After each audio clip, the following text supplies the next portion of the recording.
కళ్యాణ లక్ష్మి, షాదీ ముబారక్ పథకాల ద్వారా పేదింటి ఆడబిడ్డల పెళ్లిళ్లకు ₹1,00,000 ఆర్థిక సహాయంతో పాటు ఇందిరమ్మ కానుకగా 1 తులం బంగారం అయితే ఇస్తామని కాంగ్రెస్ ప్రభుత్వం ఎన్నికల్లో హామీ ఇచ్చింది.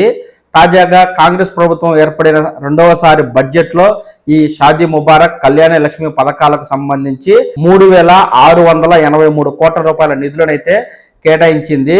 ఈ నిధులు కళ్యాణ లక్ష్మి, షాదీ ముబారక్ 2 పథకాలకు కలిపి, అది కూడా సంక్షేమ శాఖల వారీగా కేటాయింపులు అయితే చేసింది. ఇందులో అత్యధికంగా బీసీ సంక్షేమ శాఖకు 2,173 కోట్లు కేటాయించగా, ఎస్సీ సంక్షేమ శాఖకు 600 కోట్ల రూపాయలనైతే కేటాయించింది. అలాగే గిరిజన సంక్షేమ శాఖకు 260 కోట్లు, ఇక షాదీ ముబారక్ పథకానికి సంబంధించి మైనార్టీ సంక్షేమ శాఖకు 650 కోట్ల రూపాయల నిధులనైతే రాష్ట్ర ప్రభుత్వం కేటాయించింది.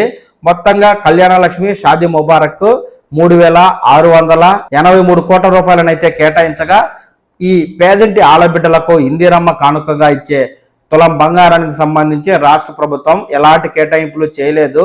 గత బడ్జెట్లోనూ ఇదే విధంగా 3,600 కోట్ల రూపాయల నిధులను ఈ 2 పథకాలకు కేటాయించగా, రాష్ట్రం ఆర్థికంగా ఇబ్బందుల్లో ఉన్న నేపథ్యంలో త్వరలోనే తులం బంగారం ఇస్తామని సంవత్సర కాలంగా చెప్పుకుంటూ వచ్చిన కాంగ్రెస్ ప్రభుత్వం ప్రస్తుతం ఈ బడ్జెట్లో కూడా పాత బడ్జెట్లో కేటాయించిన నిధులనే కేటాయించి ఈ తులం బంగారానికి సంబంధించి ఎలాంటి నిధులు కేటాయించకపోవడంతో ఈ ఏడాది కూడా పేదింటి ఆడబిడ్డలకు తులం బంగారం లేనట్టేనని తెలుస్తూ ఉంది.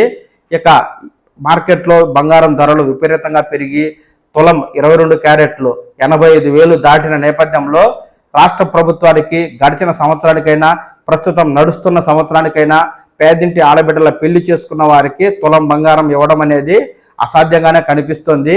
పేదింటి ఆడబిడ్డలు కేవలం ₹1,00,000 ఆర్థిక సహాయం మీద మాత్రమే ఆధారపడగలరు. తులం బంగారానికి సంబంధించి ఆశించిన ఆశాభంగమే ఎదురవుతుంది. కాబట్టి ఈ విషయాన్ని దృష్టిలో ఉంచుకోగలరు. ఈ రాష్ట్ర ప్రభుత్వం 6 గ్యారెంటీ పథకాలైనా, ఇతర సంక్షేమ పథకాలైనా, ఎలాంటి పథకాలకు బడ్జెట్ అయినా లేదా పథకాల ప్రారంభోత్సవం అయినా, దానికి సంబంధించి దరఖాస్తుల ప్రక్రియ అయినా, అర్హులు అనర్హుల విషయమైనా ఏ తాజా సమాచారం ఉన్నా వెంటనే మన పవన్ టాక్స్ తెలుగు ఛానల్ మీకు పూర్తి అప్డేట్ అయితే ఇస్తుంది. ఎప్పటికప్పుడు ఈ తాజా అప్డేట్ మీరు ఈ ఛానల్ ద్వారా తెలుసుకుంటూ ఉండడం కోసం వెంటనే పవన్ టాక్స్ తెలుగు ఛానల్ని లైక్ చేసి సబ్స్క్రైబ్ చేసుకోండి. నమస్కారం.